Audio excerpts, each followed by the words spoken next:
introducirnos en la confección de este video resumen, perteneciente al Seminario de Actualización Disciplinar en Educación y Ciencias Sociales, Recursos Informáticos para el Desarrollo del Currículum, es apropiado comenzar hablando sobre la transición de la educación tradicional a la educación a distancia o tecnológica.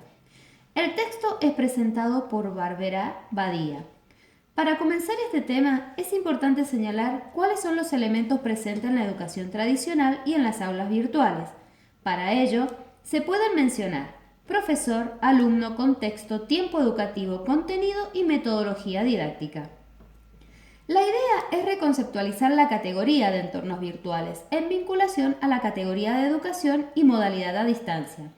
Por ello, hay que mencionar el impacto que han tenido las aplicaciones informáticas en el diseño de los espacios educativos, siendo esta una situación que fue generando la evolución desde una educación tradicional hacia una educación a distancia tecnológica.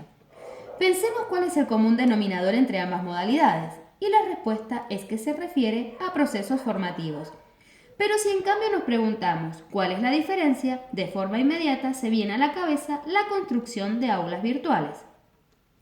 Al introducir el concepto de aula, de pronto aparece unido a este concepto el de profesor, cuya efectividad en su accionar se encuentra en proceso de revisión, y esto es así debido a que los elementos que antes se proponían para la valoración de su tarea se han visto modificados. En cuanto al estudiante, es preciso analizar aspectos que vinculan a su aprendizaje, es decir, qué competencias son necesarias desarrollar en él para hacerlo parte de un entorno virtual que difiere del presencial. Uno de los mayores problemas que se le presenta al estudiante es comprender las discontinuidades en tiempo y ritmo educativo. Otro de los aspectos mencionados fue la planificación y organización del aprendizaje. Esto permite por parte del alumno un aprendizaje autorregulado, ya que el entorno virtual propone generalmente actividades asincrónicas. Uno de los mayores logros del aprendizaje virtual es que el mismo puede llevarse a cabo a lo largo de todo el ciclo de vida, posibilitando una distribución flexible de los tiempos. Cuando se habla de la educación tecnológica, aparecen las TIC como mediadora de los aprendizajes, y en este caso se cita a Monereo y Pozo en su texto El alumno en entornos virtuales, quienes nos dicen que las TIC han producido un gran impacto a nivel social, y por ende extensivos a la educación, generando de esta manera nuevas formas de socialización, comunicación y construcción de realidades. Si se considera la educación como mediadora en los procesos de desarrollo del alumno, se debe tener en cuenta la influencia de las TIC, evitando un quiebre intercultural entre la mente letrada y digital. Los autores plantean ajustes radicales relacionados con la incorporación de las TIC a la mente de los alumnos, produciendo reestructuraciones culturales, cognitivas y sociales. Es menester pensar en los términos que plantean Monereo y Pozo cuando se refieren a la naturalización, enfocados a que un sistema externo de representación se constituya en parte del cuerpo a partir de un proceso de asimilación de los sistemas culturales de representación. Proponen que las TIC claramente deben ser naturalizadas. En otro sentido, también nos refieren a las bondades a partir de su incorporación a la educación y la vida en general. Desarrollan nuevas formas de pensar, de actuar, representar el mundo, que le va a permitir a la persona tomar decisiones efectivas en situaciones de aprendizaje interactivas, favoreciendo de esta manera la formación de alumnos autónomos, gestores de saberes, recursos, experiencias, con libertad para decidir de qué manera trabajar.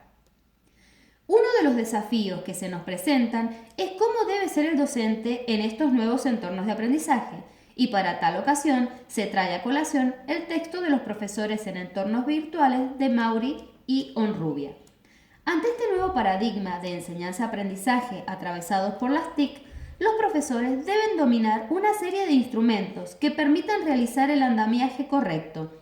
Este debe ser generador de propuestas de aprendizaje que le permitan al alumno el desarrollo de capacidades que los conviertan en un experto aprendiz.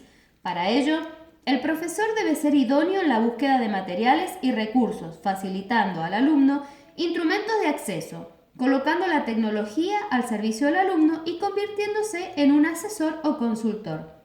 Es necesario que el docente que vaya a formar en entornos virtuales cuente con recursos informáticos para el desarrollo de su currículum. Se reseña el artículo La Red Latinoamericana de Portales Educativos, RELPE. Esta red propone un camino privilegiado para la búsqueda de soluciones en los procesos de enseñanza-aprendizaje. Con la utilización de las TIC, la misma trabaja para la producción y distribución y redistribución de recursos educativos, cuya finalidad es atenuar las diferencias estructurales entre los países y mejorar cualitativamente la educación.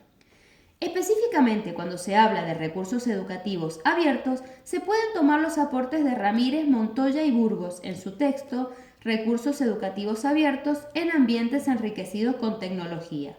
Ellos, a partir de una experiencia, concluyen en que existe un impacto positivo a partir de recursos educativos abiertos, promoviendo aprendizajes significativos, pero a la vez remarcando algunos reparos como son tiempo, espacio y calendario ajustado. Otro pilar fundamental para esta educación es cómo será la evaluación, y en cuanto a ella, en los nuevos contextos, se tomará lo dicho por García Aretio. Hay que considerar una serie de elementos que deben tenerse en cuenta en la calidad en general, para luego centrarse en el ámbito de la educación.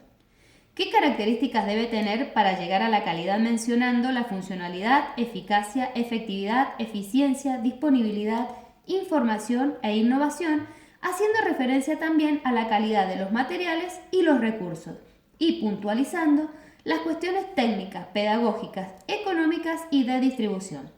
Si desde desglosar los componentes se puede mencionar la importancia del software educativo, el texto que lo resalta es el de Piedrahita, Evaluación de la calidad del software educativo. La calidad de la misma se centra en estándares internacionales, en el marco normativo propuesto por la Organización Internacional para la Estandarización, ISO. El autor considera que a este modelo de calidad se le deben agregar sus características en cuanto a la valoración de las particularidades o elementos propios del ámbito educativo. ¿Cómo hacerlo entonces? Puede ser una pregunta que para responderla es menester citar el texto de Internet edu.ar 2012, artículo que corresponde al Ministerio de Educación, Presidencia de la Nación. Aquí se menciona que en el ámbito educativo es necesario analizar y seleccionar la disponibilidad de recursos digitales en función de las necesidades, intereses, expectativas y contexto de los destinatarios, para lo cual se deberán tener en cuenta algunos indicadores tales como autoridad, actualización, navegabilidad, organización, legibilidad y adecuación. Estos indicadores tienen como finalidad establecer que los sitios sean seguros y confiables. Tomando lo señalado por López en su texto Estrategias de enseñanza hacia la narrativa digital transmedia en el aula virtual, ella explica que la educación a distancia se encuentra mediada por las tecnologías y que se hace operativa a partir de campos virtuales. En este sentido, que hay que darle importancia a la construcción del conocimiento por parte de los alumnos, aceptar que existen cambios en la relación pedagógica hace que se pueda olvidar la idea de complejidad, multiplicidad, bidireccionalidad, potencialidad e imprevisibilidad. Concebir el aprendizaje como un proceso social y distribuido a través del diálogo, asumiendo que se encuentra en una compleja interacción entre el conocimiento previo, el contexto social y la problemática que se debe resolver con un profesor que asume el rol de facilitador. Entre las potencialidades que ofrecen los entornos virtuales surge la narrativa digital y convergencia, la comunicación e interacción, la hipertextualidad y la multimedialidad. Por último, parece importante destacar que en el campus virtual las narrativas se articulan en múltiples soportes, propiciando un rol activo del estudiante y del profesor.